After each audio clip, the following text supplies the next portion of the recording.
see. Good morning. Mother-daughter chat time. Let's see. Let's get Imani Ray in here.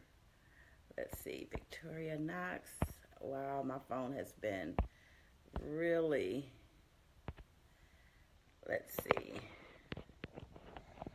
Imani, are you here? Let's try to get Imani in here. Good morning, Facebook. Good morning. Imani, are you here? How did we get this going last time?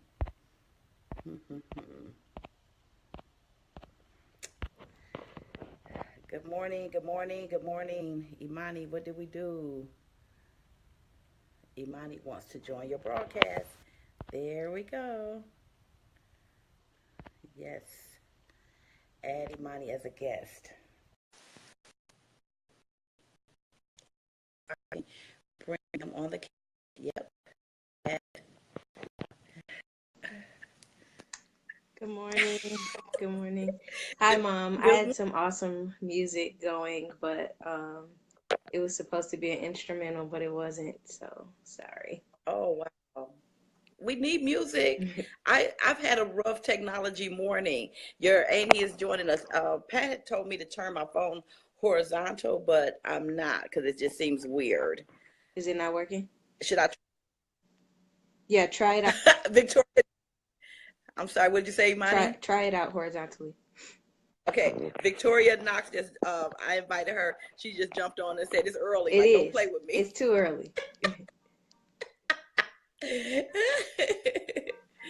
Okay, this looks weird. Yeah, it does. Wait, let me see if I turn mine too.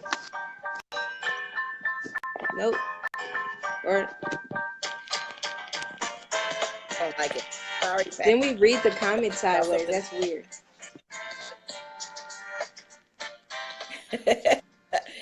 I said, I mean, Victoria said, and you got the video. Do not this. Oh no, Victoria said, do not turn it horizontal. So let's invite some more people. Imani, I have an early shift, so we're gonna get this party started. Okay, I had a very rough morning. Facebook. I lost all my contacts again for the second time. For the second time. Imani, I'm just inviting a few people. Where's my music, Imani? It wasn't. I didn't want it to be too loud. I can't hear you. Oh.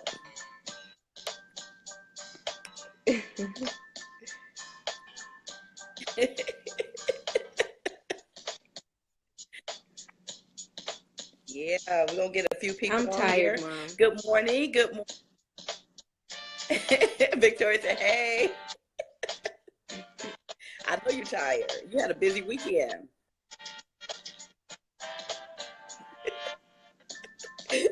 Victoria, it's way too early for music.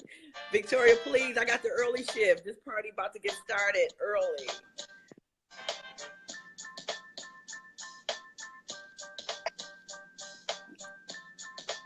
All right, well, let me get started. Hey, good morning, Denise. Hey, everybody. Imani, did you invite some people? People are like getting ready for work. They have, okay, cool. They have zero time for us this morning, but maybe they'll be able to come back on. I'm so messed up. I had no idea. We got Darren. You got Darren on there? Yeah, Darren joined. I'm trying to line up. All right, so let's get this party started, Imani. We have a very, very important topic. Let me just start with our introductions. My name is Carmen Ray. I am the CEO and founder of the Be Well Network and Events, and we host virtual and live events primarily for women entrepreneurs, people who are in transition, but they are still committed to their entrepreneurial goals. So that is who I am. And now I'm going to allow my amazing, amazing daughter, number 4 of my 4, to tell you who she is. Go right ahead, little girl. So like everyone knows, my name is Imani. My brand is Naturally Beautiful. I am a student at Alverno College. There's a lot more I can tell you, but I'm tired. It's early, and this is usually how I am in the morning, so I'm gonna be authentic to who I am. I'm tired. Oh, you got to embrace the AM, girl. You got to embrace the AM. Let's I see. do need to. So, Yeah, your Mom, auntie says wait. can you, before we move forward, can you reintroduce our live series? Yeah, I will. So I just want to just say that Imani and I, for over a year now, well over a year, Imani relocated to Arizona with me for a short while. Then she took her hips back to Milwaukee because that is just her place of purpose. She is a student at Alverno, but because we have such a close relationship. She is my mini me. She is the best higher version of me. And all of my kids have certain parts of me, but she is such a higher elevated part of me. So we are very connected. So each and every morning we would get on what is not Facebook Live, but what do you call that thing? FaceTime, Mom. Oh, FaceTime. Yeah, FaceTime. We FaceTime and we get dressed together. We talk about our day. We just talk about life. We talk about, I guide her in relationship conversation with her friendships, even guys, because I'm like, girl, like she just on it. She on her stuff. We talk about what she learned in Bible class. She is very committed to her church, her school. And so this is a time for us to keep making sure we're staying connected, even though we have a great distance. So we decided, we had a conversation and we just came up like, what if we had these conversations on Facebook Live to do two things. One, to continue to connect with our community, and also just to continue to share with people our purpose and our brand. So that's how this whole thing came about. Imani, can you fill in any gaps that maybe I left out? you're pretty spot on. I can go ahead and introduce our topic for today. That's So awesome. Go right today ahead. we're going to be talking about being an entrepreneur or being born into the life of an entrepreneur. So you're going to get a perspective from my mom as an entrepreneur, as well as my perspective being a child of someone who is an entrepreneur. And granted, both of my parents were entrepreneurs growing up, so I can offer a perspective of being born in a household where both parents live that entrepreneur lifestyle, which is no joke. So I want my mom to start by telling you guys um, what is life like as an entrepreneur from your perspective, an entrepreneur as a parent? hmm Okay, well, I think that the entrepreneur lifestyle is the only thing I've known, first of all, because I come from a family of entrepreneurs. So I don't have a whole lot to compare it to, as if my parents have never just only worked a job. They've always had a job plus entrepreneurship. So I think what it feels like normal to me. Yeah. It feels very normal because that's all I've ever known. My grandparents on my mother's side, my maternal grandparents, my grandmother was a beautician. She did hair. So that is really something that's the only thing I've known. So what else can I say to that, Imani? And because of the way that I'm positioned, I'm just going to ask if we could do this in an interview format, and you just guide me through the questions so that I can stay focused. Okay. Absolutely. So when I asked about like your perspective as an entrepreneur and being a parent, we're gonna go in greater detail about like logistically what were some struggles, what are benefits. But since I did bring that up, I'm gonna talk about my perspective as like a young person growing up in a household with entrepreneurs. For me, like you said, I think when I was younger, it did feel like the norm. Like everybody in my family, it is or has been an entrepreneur throughout my lifetime, and I think it's different for every kid. For me, I was inspired by it. Like I saw my parents being an entrepreneur, and that made me want to do the same thing. But on the flip side, I have a sister. We were raised in the same household. We were a year and a day apart. Um, and we're so different. And not to say that just because she doesn't want to be an entrepreneur, that's a negative thing. It's not bad at all. She has her own goals and her own ambition. Entrepreneurship is just not the path that she decided to take.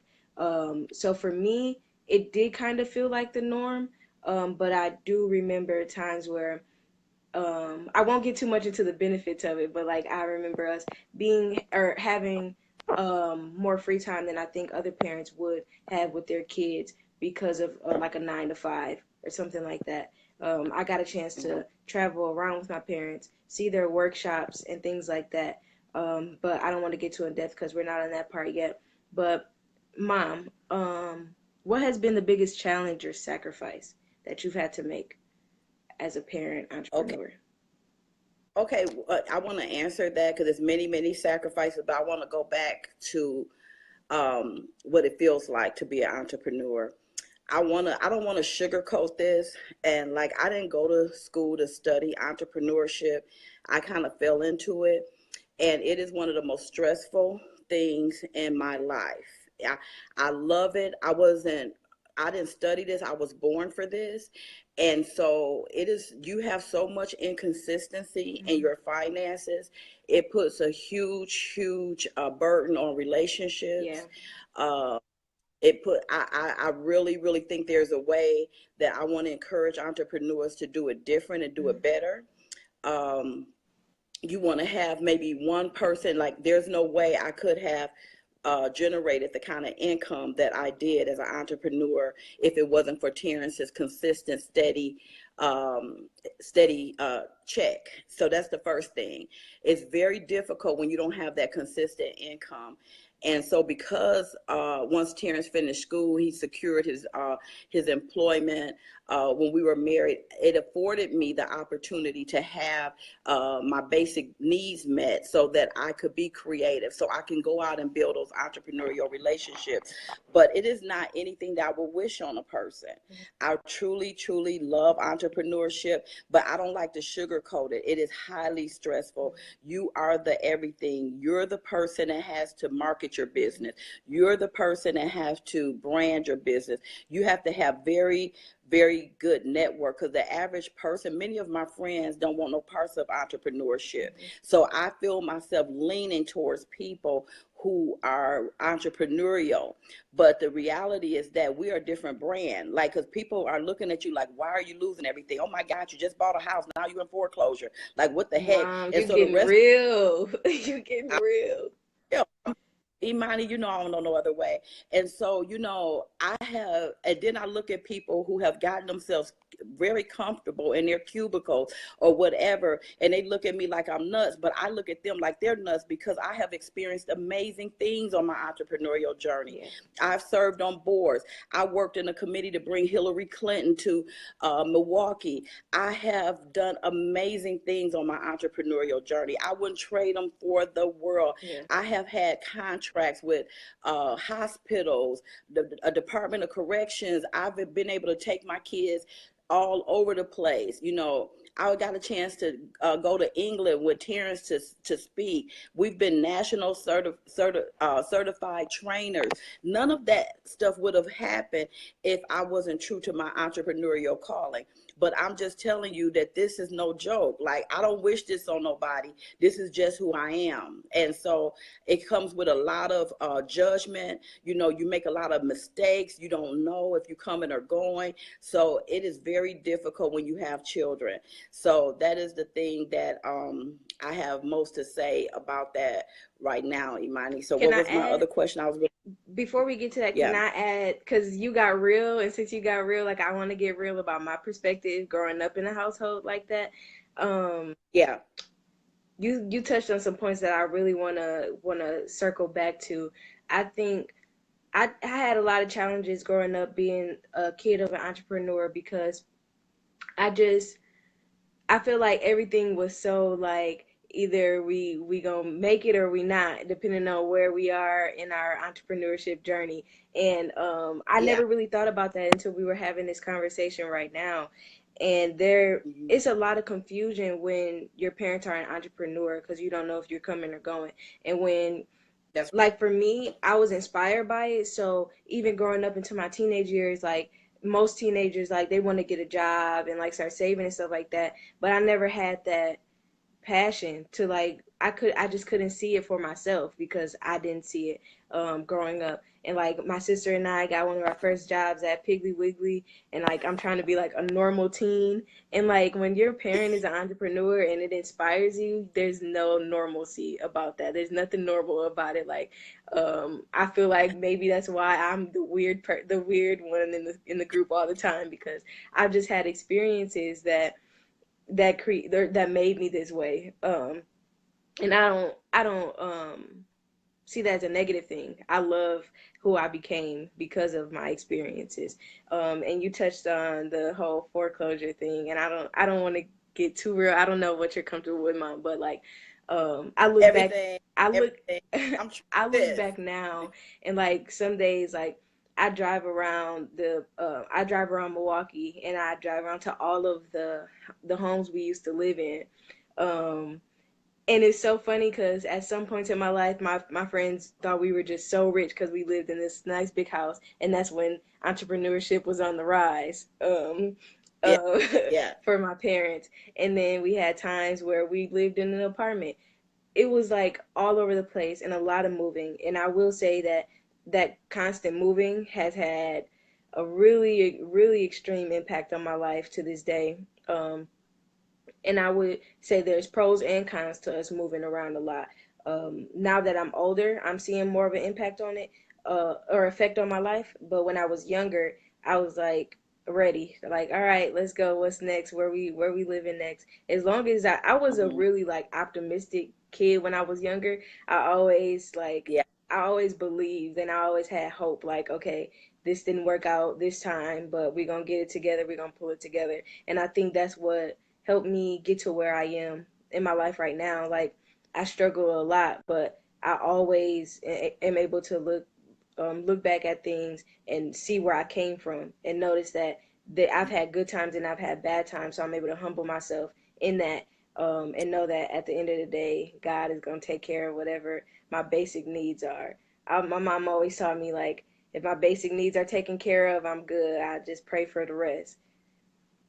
That's right. That's right. And you know, I'm so glad you brought up the difference about between you and Shamani.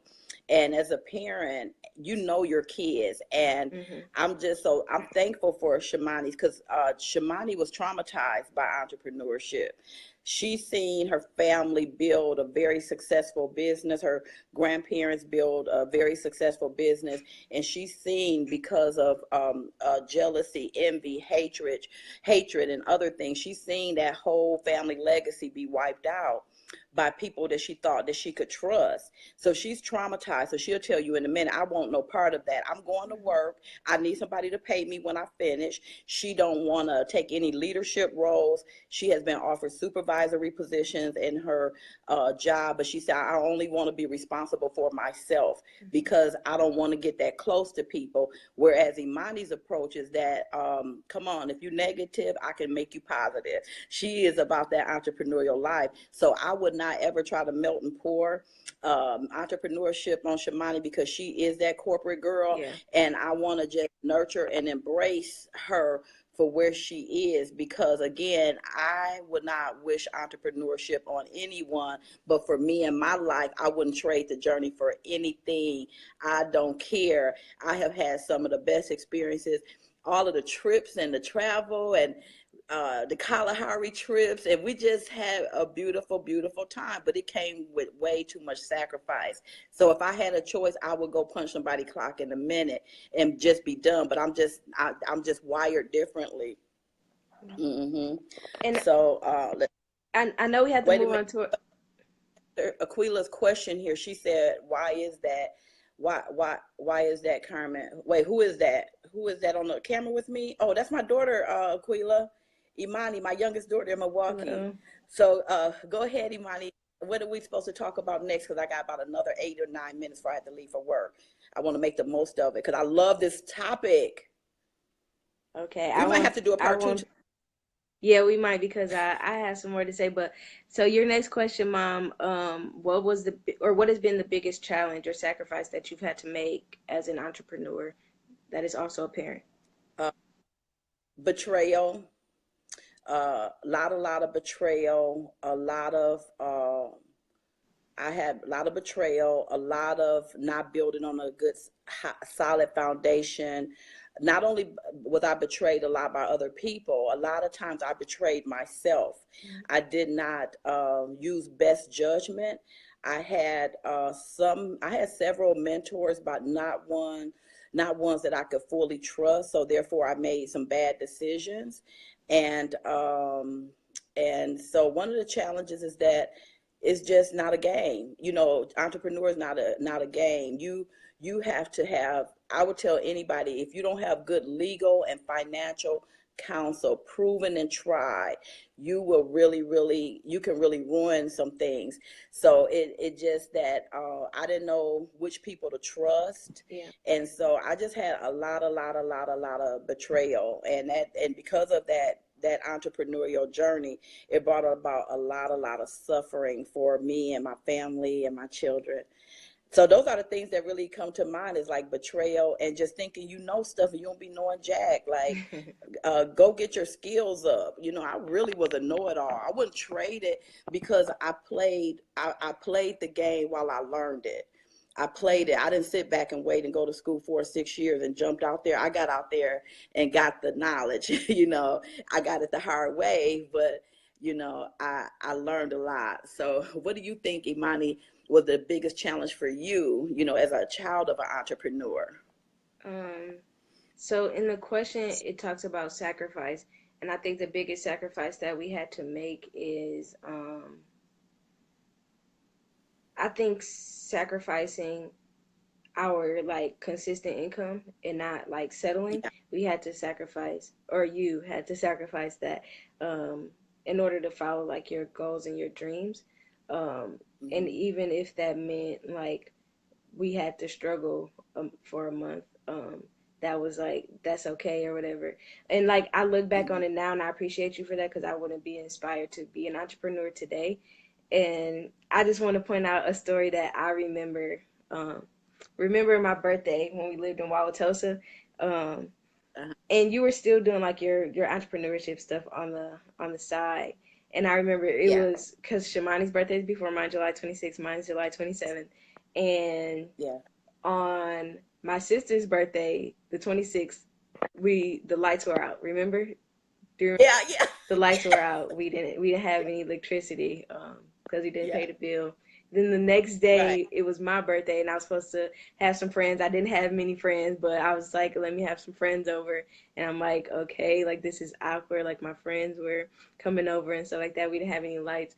And then I remember you Yeah. picked us up from school. No, because I don't know if I was in summer school or what, but like remember you had gotten an accident the next day, like on my birthday. Yeah. Your And I was just birthday like, coming out of. I was like, all this like bad stuff keeps happening, but I know like what this story I'm saying it's not exactly like just about you being an entrepreneur, but like I just noticed like the sacrifices you made caused us some hard times, but like it was all worth it. Like it was all worth it in the end. Mm-hmm. Um and so like some people look at us like my peers when I was younger, they thought we was like rich and we had all this money. And like when they hear stories like that, like or if we had times where the lights was off or we just had times where we were struggling, like that was Mm-hmm. weird to them. Like they didn't think that we experienced that, but we Yeah. did. And Yeah. that's another sacrifice of being an entrepreneur. Like Mm-hmm. you don't know if it's gonna Right. be It, successful it, or it's gonna be a yeah. hard month. But It's gonna if you come think with ups about and it, if you think about it with a job, like you can lose your job at any point. So either downs. you put your life in the hands of somebody else's dream, or you create your own dream Mm-hmm. and deal with the sacrifices that come with that. That's how I look at it. That's the truth, because you know, I watched my supervisor at the job I'm at now, older man having some limited mobility. I watched that man really work and try to do his best on that job. I know that he was getting coaching from senior management, but let me tell you something. when they got ready to let that man go and his eyes met mine and he had such a level of defeat, when they fired him in front of all of the people that he supervised, I said in my heart, you know what, God, I know I'm here for a season, but I ain't with this. People are not disposable. And the way they walked him out, I much rather bet on my own business than be up in somebody else's environment and be a part of their system and let them have control over my life like that. Because I'm looking at him, his age, I'm like, who's going to hire him? Because you know, ageism is real. And so I was just looking at that and I was, I bet on me. I'm telling you, I bet on me all day. And that's just how I am. But it's a very, very serious thing. And so, Imani, my goal was to always teach y'all to be humble, because one of the things that, my parents taught me, you can be up one day. And so I always tried to make sure that your friends were aware. You don't know what price and what sacrifice somebody could have had. I lived in a house that was like, 2,500 square feet, that I had no business being in. I couldn't afford that house. I almost sold my soul for that home. I couldn't even be able to, have time with my family because I was out grinding, trying to keep the house.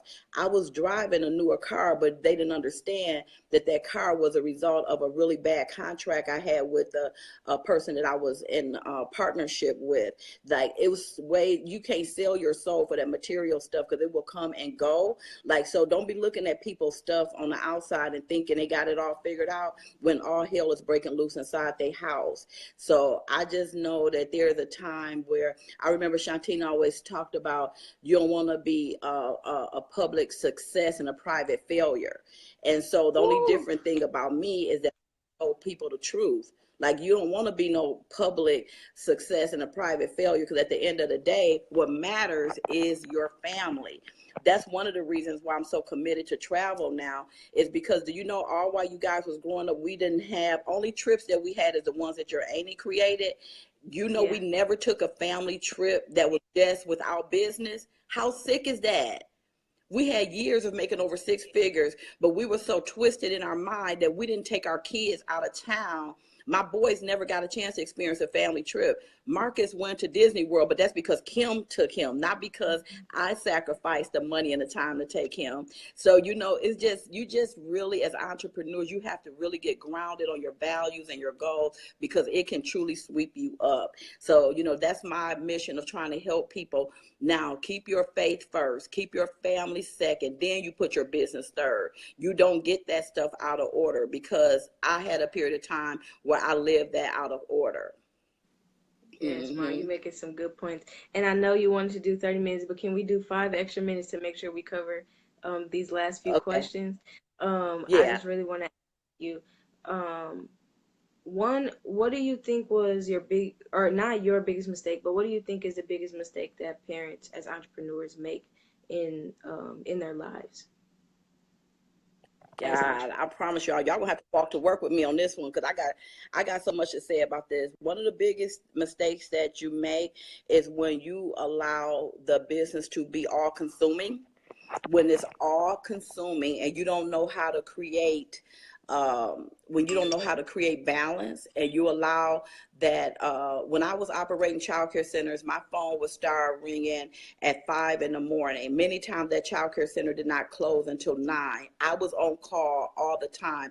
You bring those work conversations in your household. No, your business, you don't need to take your business wherever you go. I know people think that they do. Well, as an entrepreneur, I'm always on. I know.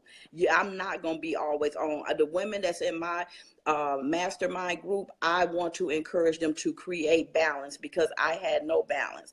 So my big thing is that you really, really want to make sure that, that you create balance. There is a hierarchy in life. Do not allow that business be all consuming. You got to have balance. You got to have balance. So that's the thing, that I didn't have a lot of balance. So therefore my relationships suffered, my friendships suffered. I just was blessed with people like Valletta and like Miss Loretta, and people that stepped up and loved my girls and was able to be there for them. Miss But Renee. I was a very, very absent parent, and I had like Miss Rhonda. Remember Miss Rhonda? Miss Rhonda and Miss Renee. It's We went Renee. to Like their I just house had, all the time. yeah, I just had women like lined up saying, can I get the Ray girls? Like I just was blessed in that way. Because even when you're a fool, God blesses fools. And Ooh. so nobody be there for my girls the way that I could, but just because I was blessed to have people lined up to get my girls, and they were good people that made sure that they felt loved and supported. But at the end of the day, can't nobody raise your kids like you, but you have to be in a good head space. And so, yeah, I allowed that, let the business be all consuming. So I want to really encourage entrepreneurs, especially with young children. I promise you it ain't that serious. Pace yourself. Yeah, that's so deep, and you touched on that faith piece being your number one priority. And I look back on my life. I act like I'm so old, but I know I'm only 21. But I feel like I've had a lifelong.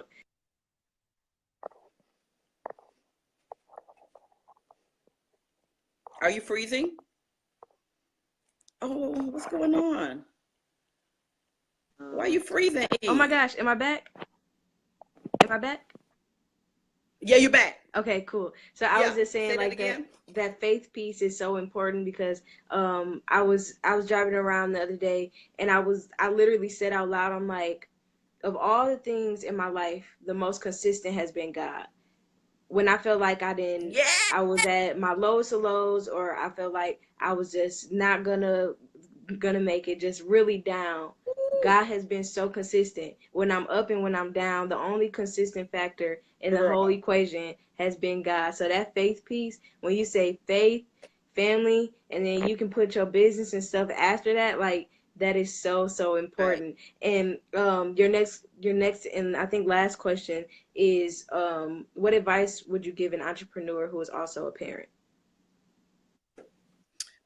My advice is to, if you can, get you a good man. Get you a good man, get you a good partner, so Let me somebody can start have looking some now. some right. Get you a good man that's about that partnership. Like my dream is to have, and I know y'all think I ain't gonna never have a man, but I am gonna get a man one day. No, mom, no. I am No, gonna get a mom. man one day. He gonna, Hold on, let's stop well, there. I literally just told my friend yesterday I will never be comfortable if my mom thinks she's getting like remarried or something. So you could stop that, mom. girl, I am gonna get me a mate. I'm gonna have a man that's so about that You life. got the About, Lord. I know I have the Lord, and the Lord is gonna send me a mate that is gonna be so freaking loving and so willing to be a true partner. I'm just trying to get my lunch for work. Hold on. I got my shake today. My shake, 'cause I'm trying to Good be job. healthy, and I have my salad. So listen. So basically, what am I answering? Because I got distracted. I started thinking I was gonna get a man. It's What okay. was it? The question is, what advice would you give parents that are entrepreneurs? Oh, my first my first advice is don't do it if you have any other option. You see your grandpa watching over us? Hi, Papa. And so my first advice is if you have any other way to go get you a job and be at peace, my first advice is please do that. My second piece of advice is if you are, I think that entrepreneurship is a ministry. I really do, because it's a faith walk like no other. And if you are true to this, you want to get the education. You want to connect with people that don't talk about it, but people that's about it, and they have truly been through the experience of it. And I want to just tell people, whatever you do, don't give up. Don't give up. Like, I'm not giving up. I'm not giving up. Because that minute you give up, that's when it's kind of nippy out here in the AZ. And the minute you give up, that is the minute that God could be preparing to really turn things around. And then the second thing is, well, that's probably like the third or fourth thing. But the other thing is that you just really have to understand that your network is your net worth. Don't never minimize your network. Okay. I love it. What about you? What The advice would you give as a child of an entrepreneur? the advice that I would give is patience, positivity, and potential are the three words that I want young people who have parents as an entrepreneur to live by. It's important that we're patient and understand that the experiences in your life are going to fluctuate. There's going to be good times, there are going to be bad times, but just be patient and know that there's a light at the end of the tunnel. And then the potential piece is huge, because for me, I always had to see the potential in it, because I gracefully I Yeah, was able to see in the beginning some of my life some really great experiences, seeing my grandparents as entrepreneurs, my aunt, my mom, everybody like having their own business. I saw potential early on um, in my family. but then towards the end, what did you see? We seen God's grace like no other. We did. Imani, did we see God's grace towards the end? Yes, we did. We did. And that last one that I said was positivity. I think when our parents see us being positive about the decisions and the choices that they make, it gives them that encouragement to keep going. Like so many times, like people think that our parents are supposed to be these superheroes and they can't do anything wrong and they can't be sad or they can't mess up. But at the end of the day, I'm not even gonna lie, it took me a really long time to realize that my mom wasn't superwoman. Although, mom, sometimes I still have those expectations on you that you're a superwoman, and you gotta make everything right, you gotta do everything right. But I'm constantly reminding myself and my peers that our parents they're not perfect. They're not going to be perfect all the time. They're going to make mistakes. That's And the best thing we can do for them is be by their side when they're good and when they have when they make their mistakes. Because like just like we need that encouragement to keep going, they need the same thing as well. And I really hate when I see my friends like they're so disappointed in their parents, or they're so mad at the parents because of the mistakes that we make. I'm like, do y'all know do y'all know what we put our parents through? Like we got to encourage our parents just as much as they encourage us. I think that's that's extremely true. important.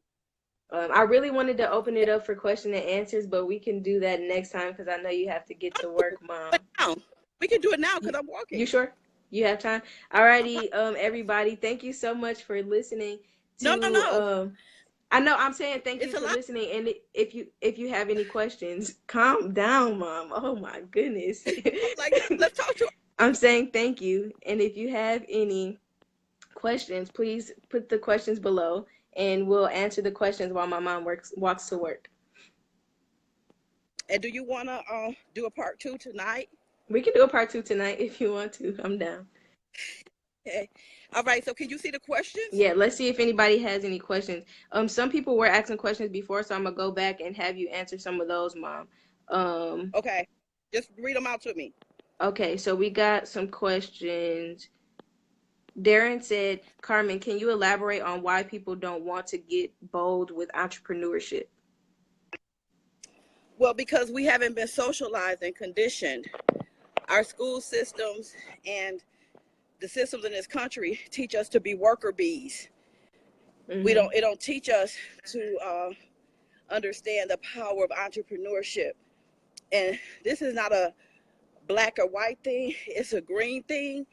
So this is what I want to say is um, families and cultures that understand entrepreneurship are the families that are most successful. Entrepreneurship is the key to wealth. Nobody is creating generational wealth on a job. And so in our society, in order for it to continue to have such an extreme difference between the have and the have nots, it has to create worker bees. So if you start being an innovator, you start being a creator of entrepreneurship, that is going to break that poverty cycle if you stay consistent with it. Good morning. And if you stay consistent with it. And one of the things that I'm excited about, a man who is very successful, the founder and owner of Planet Marketing, he teaches us to make it, keep it, and invest it. See, some of us, we make the money as entrepreneurs, Darren, but we don't have good sense with it. The first thing we want to do is we want to go get a house that we know we can't afford. We want to ride slick. We want to pop bottles, but you ain't got no insurance. So we have been conditioned and we've been socialized to be consumers. So when you take that leap and you invest, once you made the money, then you can start doing some entrepreneurial things. But when you are living less than paycheck to paycheck, you ain't got a dime to invest. So the reason why people are not bold, sweetheart, is because we've been socialized, educated, and conditioned to be worker bees. And when you don't assemble a community of entrepreneurs, you can get discouraged real quick. Yeah, so that's what I want to say. I think my generation, millennials, I've come across so many people with amazing ideas, amazing talents, and amazing skill sets. And so many of us legit like don't know or understand our potential. Like I have so many friends that have so many amazing ideas and can be co-entrepreneurs, but they weren't raised in a household or an environment where they see their skill set and figure out if I or and think about, okay, how can I monetize this, or how can I create a business around this. They don't A lot of us don't think about that. And so like I've had friends where I'll see something that they're really good at and they have that entrepreneur mindset. And so I'm like, dude, like you can make a business out of this, or you can do this and so with this or whatever. And they're like, what are you talking about? Like I'm finna clock in at this 9 to 5. I don't know about you, but like I got bills to Right? pay. But I'm like, no, listen, like we can Right. we can come up with this. Like I'm always so like my mind is always like big picture. Like no, like Me I too. see so far down the Yeah. line. I'm so like stuck in the future, and the future isn't even here yet. I'm like, no, like I just see it. I have these. I'm a visionary. To sum it all up, I'm a visionary. Yes, you are. Um, Someone said, please. And the other reason why, go ahead. Do you want me to ask a question, or you want to say what you were saying? Let me just say this. The other reason why, and when I talk about our institutions, I don't want to leave out the church. The church also perpetuates many churches. Of course, I ain't talking about all, but anytime you got a congregation with hundreds and thousands of people in it, and you're not supporting the entrepreneurs of your congregation, and you don't see that social and economic justice is a part of your religion or spiritual practice, I got a problem with that. Anytime you congregate that many people every Sunday and you not nurturing entrepreneurship for your community and for your families in your church, and you okay with keep asking broke people to pay 10%, I just got an issue with that. Like, what are you doing to build capacity for the business owners? You go to some churches, they be like, you can't be putting your business in the bulletin. But I could get up and sweat you to pay your stuff to me so I could ride bigger. Man, yeah. So I could live bigger. You telling the truth, Mom. So I can gather more little boys and molest them. Mama. I'm sorry, I had to tell you the truth. So I can have my substandard schools and put your kids in them. But no, I can't promote your business. All right. Not all. But y'all know who they are. Stop going in on the people. So someone said, please name some groups for women to get involved with, to get support and give support in this area. Jocelyn said that. First of all, you give from your perspective. First of all, you need to be part of my group, the Be Well Networking events. We have a mastermind community. Mom, do you know who you're talking to first? Because I don't know if she lives in Arizona or Milwaukee. It don't matter. That's why we're virtual. Oh, my goodness, Mom. We have a mastermind community with women from around the country. The next thing you need to do, if you're in Milwaukee, you need to hook up with, I'm a big supporter of WIBIC. Yeah. They have a small business incubator. Um, there is a resource here in Arizona called Fresh Start, and you just need to inbox me.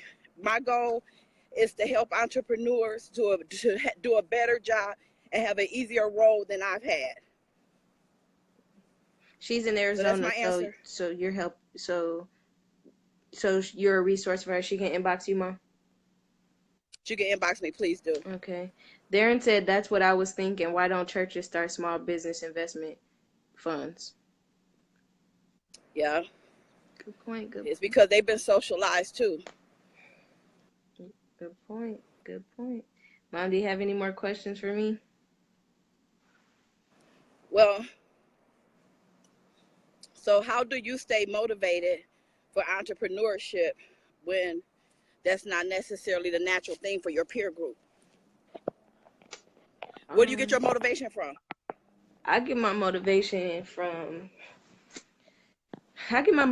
a lot of places, but I think my number one motivation is the few experiences that I've had working for somebody else, in that like 9 to 5 setting. Knowing that I'm using that time to enhance somebody else's dream instead of my own is enough for me to say, heck no. Like, I gotta leave a legacy. Like, I got. And for that life, I love that about you. You ain't never went for that life. Unless the job that I'm working is directly connected to my passion, it's a no for me. So it's just crazy because, like, I can only do something like for so long, and I have to be like moving around and learning and growing and doing things. Like, I'm at a place in my life, I'm still young, and I know that there's times where I'm gonna have to do things that I don't want to do, so that when I get older, I can do the things that I want to do. I got to do what I got to do now, so later on I can do what I want to do and create a life for my future family that like I have to start now, building that foundation so that when I have kids, they have somewhere comfortable to live, they have consistency in their life. I'm going to be an entrepreneur, so they might have some bad days. We might be eating some fried bologna sandwiches a couple nights of the week, but you never know what the future holds. But I just know that my answer to your question is being in that environment, working to promote someone else's dream was enough for me to say, like, no, like, why not work on my own dream during that time? I don't have time to waste. I don't have time to waste. Yeah. Well, I'm about to punch the clock as I try to be well in transition from my work to full-time entrepreneurship. Good morning. It will happen. Only God knows when. But in the meantime, let me be grateful. Love you, little girl. Gotta go. Love you, Mom. Bye. Bye.